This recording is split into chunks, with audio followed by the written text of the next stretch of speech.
Today on Blue 58, the Packers are winners over the Bears again, and this win comes with a bonus prize. Blue 58! Hello and welcome to another episode of Blue 58, the one and only podcast at thepowersweep.com. I am your host, John Meerdink. Happy to be with you here celebrating another Packers win.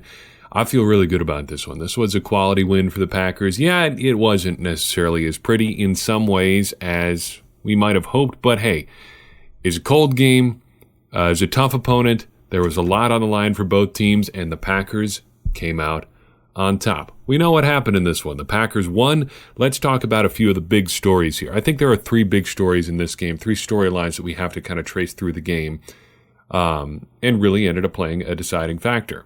First, two things that actually affected the outcome, then one that I've seen people talking about already after this game. Let's dive right in. Here's the three things. First, how the Packers built the lead. Second, how the Packers stopped the Bears until things kind of got going for the Bears at the end. And then whether or not the Packers got too conservative. So let's talk about that first one, how the Packers built their lead. I was pretty pleased, I think, overall with the Packers' offense in this one. They bogged down late, to be sure. We'll get to that in a little bit, but they did a few things really well, starting with balance. And you know, if you're a regular listener to this show, that I define balance, I think, a little bit differently than most people. I don't think that balance for a football team is just having the same number of runs and passes. It's not running 10 runs for every 10 passes you run, or you know what I'm saying. I think it's the ability instead to be able to do anything effectively at any time. Putting the defense in a situation where anything could be coming their way, having the confidence that you're able to execute anything at any time. Now, the Packers didn't run particularly well in this one, but I thought they stuck with it and got results by finding good matchups. They generally threw pretty well, too, and I'll let Rodgers off the hook a little bit for the passing game's overall sluggish performance, though not entirely. They had a lot of drops in this one, and lest we forget, the Bears are a pretty good defense. The Packers had a tough go in this one, going against the Bears defense, and they overall did a pretty good job. They also got a lot of players involved on offense, using a lot of different play types and looks. They had 9 different pass targets in this game, a lot of different variations out of similar looks. Again, that didn't result in a lot of gaudy stats for the passing game. But as they pointed out on the broadcast several times throughout this game, had Marquez Valdes-Scantling hung on to that ball in the first play of the game, the stats look a little bit different for the passing effort overall. Taking 75 yards and a touchdown away from your passing total, I mean, that could have a little bit of an effect on your bottom line, to be sure. Then I think what the Packers did really well was stay on schedule. They didn't face a third and long that affected the end of the drive until the second half, midway through the third quarter.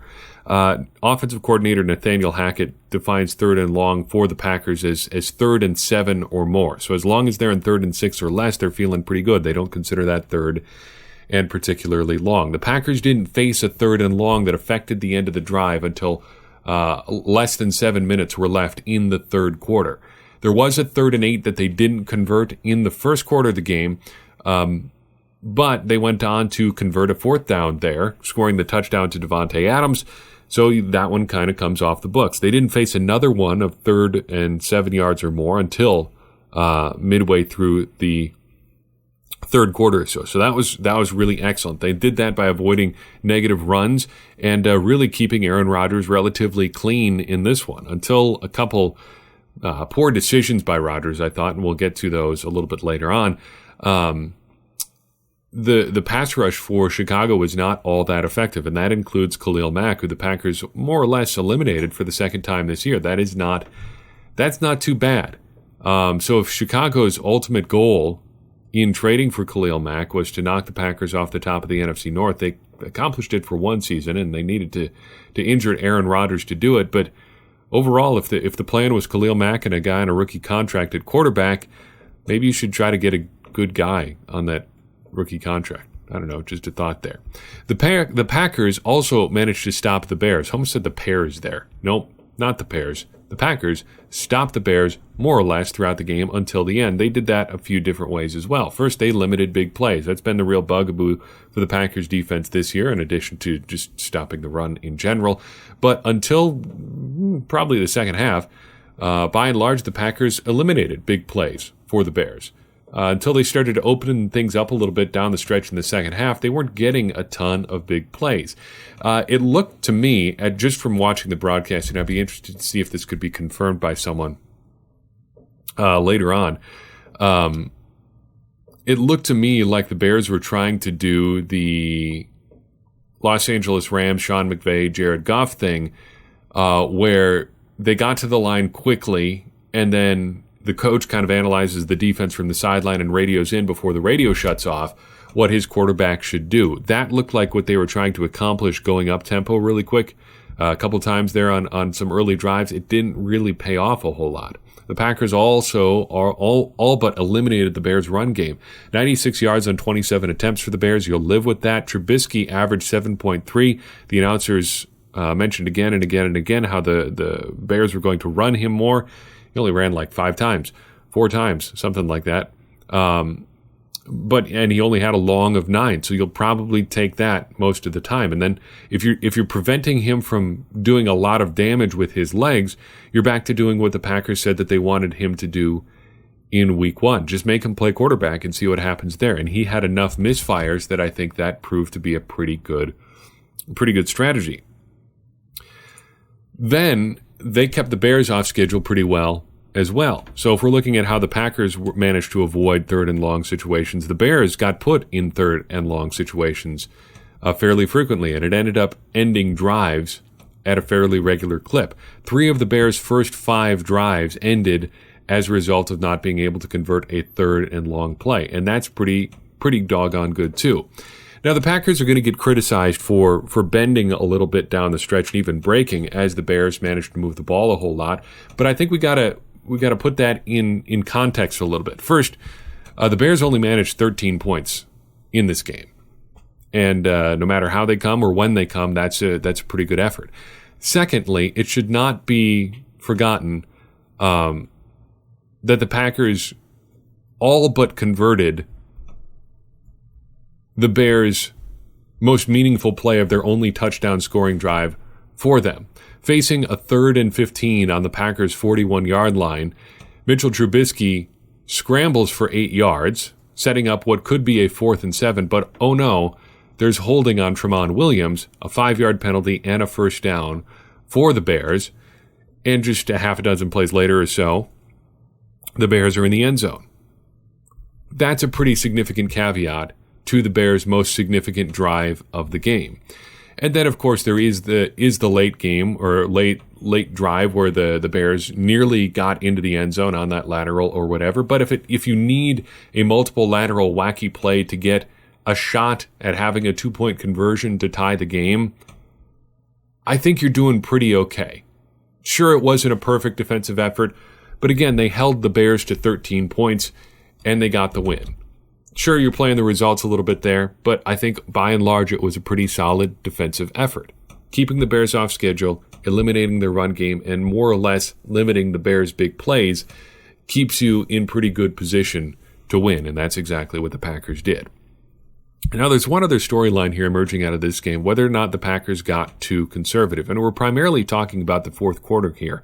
I want to push back on this narrative just a little bit, but there are a couple plays throughout the game, and in this quarter in particular, that strike me as bad, and one pops up here. First, though, let's talk about the idea of getting conservative. The Packers were definitely trying to run clock in the second half, and in the fourth quarter especially. Should they have been a little bit more aggressive? Yeah, probably, but there are a couple good reasons that they may actually just look a little bit less aggressive than they actually were. First, who are they going to throw to? You want the Packers to be more aggressive. I get that. I understand it. I probably would like that too. But this is an honest question. Who would you have thrown to get more aggressive in this one? Other than Davante Adams, nobody on the Packers with more than one target had a double-digit average per catch yesterday. Sunday. Whenever this is that I'm recording this. I'm bumping out Jay Kumro from that consideration because, yes, 49 yards per target looks pretty great, but that's not a real average. He had one target and it busted into a 49-yard play. My point is, if you're trying to run clock, and the Packers were, you got to keep the clock running. And who are you going to throw the ball to that you feel confident is going to help you keep the ball or keep the clock running? Wasn't Geronimo Allison. Yesterday or this weekend, it wasn't Alan Lazard. He wasn't super effective, at least according to the box score, and there may be plays where they could have looked to him, yada, yada, yada, all of those things. But the Packers hadn't shown that they could consistently complete enough passes to justify throwing to anybody on the field, and that may even include Davante Adams. So maybe that's why they were not going with that direction in these drives where they were trying to run clock. Secondly, there are some extenuating circumstances here. 2 dumb plays wiped out drives for the Packers in the second half, fourth quarter, that may have altered our perception of their offense. On the Packers' 10th drive, their first extended drive of the fourth quarter, they're facing a 2nd and 10, and Aaron Jones, runs for 8 yards. But oops, there's a holding penalty on Brian Bulaga, and as we know, holding penalties all but wipe out your drives. It would have been 3rd and 2. Instead, they end up facing a 2nd and 20. That is forever facing the Bears defense, and they end up punting. They get a pick from Dean Lowry a couple plays later and take over at the Bears' 33-yard line. By the way, I know this is a big ask from Dean Lowry because he's a defensive lineman, but if he catches that ball cleanly, it's probably a touchdown, and his 2nd touchdown in 3 years on a huge play. That would have been really cool. I'm not saying he should have, because just to get his hands on that ball at all was an amazing play, but if he caught it clean instead of juggling it, it may have been a touchdown, and that would have just been cool to see. Again, not a knock on Dean Lowry, because to make that play at all is awesome, but it would have just been cool to see him rumbling down the field for a touchdown again. So Dean Lowry makes that interception. The Packers take over at the Bears' 33-yard line. 2 plays later, it's 3rd and 4 from the Bears' 27-yard line, and Aaron Rodgers does the absolutely unacceptable, taking an 11-yard sack, moving them back to the 38-yard line, out of field goal range, out of go-for-it range. That is just awful execution by a guy who should know better. Taken on the whole, these plays, along with the others, this doesn't look so much like playing too conservative or taking your foot off the gas to me. This just looks like bad offense. And that's something entirely different. That's a problem, but it's a different sort of problem. Aaron Rodgers also took what amounted to a really bad sack on the Packers' last drive before halftime. He had an intentional grounding penalty that he absolutely should have avoided. Even a sack there might have been a little bit better.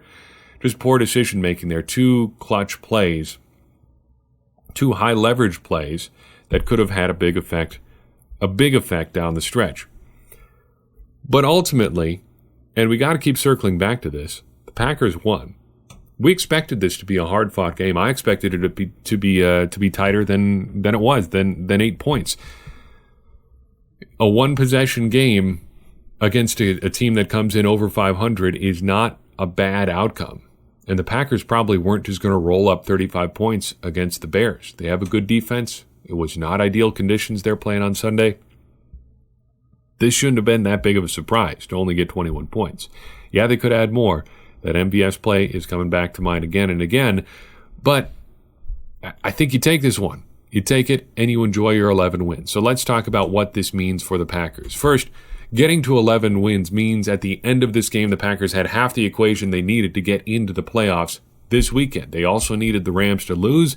And what happened to the Rams in Dallas today? A 44-21 loss. Yes, the Packers are in the playoffs. I had to throw in that very old Blue 58 sound effect just because it's a lot of fun. It's like the happiest sound effect I own. And there may be opportunities to do a little bit more of stuff like that, adding in a little bit more sound after the new year, but we'll talk about that after the new year as well. But not only are the Packers in the playoffs, I had to throw it in one more time. Not only are the Packers in the playoffs, but they are in serious contention for a first-round bye and a real shot at the number 1 overall seed, thanks to the 49ers falling on their face against the Atlanta Falcons today. Thanks to that loss, the Packers have a much better shot at getting the 2 seed and a first-round bye, and a real shot at the number 1 overall seed in the NFC playoffs. To get that, the Packers need one or both of the Seahawks and 49ers to lose next week, and then assuming only one of them lose, the other to lose in their head-to-head game in Week 17. So without working through all of the possible permutations there, here's that in plain English. San Francisco plays Los Angeles next week, and Seattle plays Arizona. I don't think Arizona is going to beat Seattle. So let's just say Los Angeles needs to beat San Francisco next week. So root for the Rams. Then in week 17, because the 49ers would have lost, they would have to beat Seattle in week 17 for the Packers to get the number 1 seed. Oh, and in all of this, the Packers also have to win next week at Minnesota and then beat Detroit in week 17. So what happens next for the Packers? Well, let's not forget that the Packers are also trying to lock up the NFC North, which would be pretty great. To do that, they need to beat the Vikings first and foremost. The Vikings are 10-4. They absolutely hammered the Los Angeles Chargers this weekend. The Vikings can win the NFC North, of course, but to do that, they have to beat the Packers, then beat the Bears, and have the Lions beat the Packers. I think the Packers' route to the NFC North Championship looks a little bit more straightforward than that. They just have to beat, it looks like, one of the two, Vikings or Lions, over the next couple weeks, and they will be NFC North champions. But this is going to be tough. The Vikings are a very tough football team, and that's something we've been saying ever since we really took stock of what the Packers needed to do over the final few weeks of the season. Not to mention they are playing at Minnesota, not to mention they are playing on Monday night. I'm not a fan of any of these things. Don't like it when the Packers play in Minnesota because bad things tend to happen there. Also not a fan of the Monday night game so much anymore. I am an old person now, but that's not the Packers' problem. That is my problem. It's going to be a tough game, though, and the Packers have a lot, obviously, on the line in this one, which means it's going to be a very exciting game. I am looking forward to it. Late night for me, notwithstanding. A couple random thoughts and observations. First, let's talk about the announcers. I didn't have a huge problem with Kevin Burkhardt and Charles Robinson in this one, but man, they were really harping on the fact that this was the 200th game between the Bears and Packers. Yeah, that's cool, but you need more than one piece of trivia coming into a game. And look, we all know that the Packers and Bears have a pretty storied rivalry. You don't have to keep telling us out of each and every single commercial break. Burkhardt and Robinson always remind me of, like, say you go to a Buffalo Wild Wings or a sports bar, whatever, to watch a football game, and it's a game you really want to watch, and you're a passionate fan, you're into it, you know a lot about your team, and then at the next table over, or maybe like 2 tables over, enough that you don't really have that table-to-table connection with them, but you can still hear everything that they're saying, are a couple of guys who are also semi-fans of your team, but they don't really know what you know about them. So everything that they say is loud enough that you can hear it, and also is like 30 to 40% incorrect. So it's nothing you can do anything about directly, because they're not necessarily doing anything bad. They're not getting into your space. They're not being loud. They're just constantly being a little bit wrong about everything. And it drives you nuts. And that is the announcing experience from this game. Secondly, and this is the last thing I had because, it's getting late and we need to get off and do some important things like sleep. It's been a weird weekend here. Nothing that you need to know about, but it's been an odd weekend in our house for humorous reasons. Relating to a skunk wandering through our neighborhood. It is as dumb as it sounds. Anyway, Alan Lazard played an unusual role for the Packers in this one in the run game. There were 2 specific plays where he was motioned into kind of a wing-back, H-back sort of situation and ended up throwing key blocks for Aaron Jones or Jamal Williams. One nice run was for Jamal Williams, and one he paved the way for Aaron Jones' second touchdown. I've always been intrigued by Alan Lazard as a blocker, not because I think he will end up at tight end one day, but because he's proven that in some areas he can block close to good enough to at least get considered in that direction. The Packers actually talked to Alan Lazard about potentially playing tight end when he was coming out of Iowa State. That was thought to be his route to the NFL by a lot of people, by a lot of talent evaluators. He's making it as a receiver so far, but it was cool to see him show a little bit of that skill set in this one in a real sort of practical way. So keep an eye on his run blocking in the future. So I've got for you in this episode. I do appreciate you taking the time to listen in, and I'm excited to go through these final 2 weeks of the regular season and into the playoffs with you now officially. That's one question we can knock off our weekly poll. Don't have to ask whether or not the Packers are going to make the playoffs this year because they have locked up their spot. If you want to support the show, open up your app whatever you're listening on right now and leave us a rating and review if that's something you can do in the app of your choice. Most of them offer ways to do that now, and if you do that, it does help more people find the show. So consider doing that for us. Short of that, check out the support page at thepowersweep.com. There are a bunch of options there, and reach out. Leave us a message on Facebook, Twitter, wherever you would choose to reach out. That's going to help us further the conversation around this wonderful football team that we follow each and every week, and just help us meet your needs in terms of what you're looking for in terms of content. Chances are, if you've got a question, somebody else is thinking the same thing as well. If we can talk through it together, that's going to help us continue our mission of helping everybody become smarter Packers fans. Because as I always say, smarter Packers fans are better Packers fans, and better Packers fans are what we all want to be. I'm your host, John Meerdink. We will see you next time on Blue 58.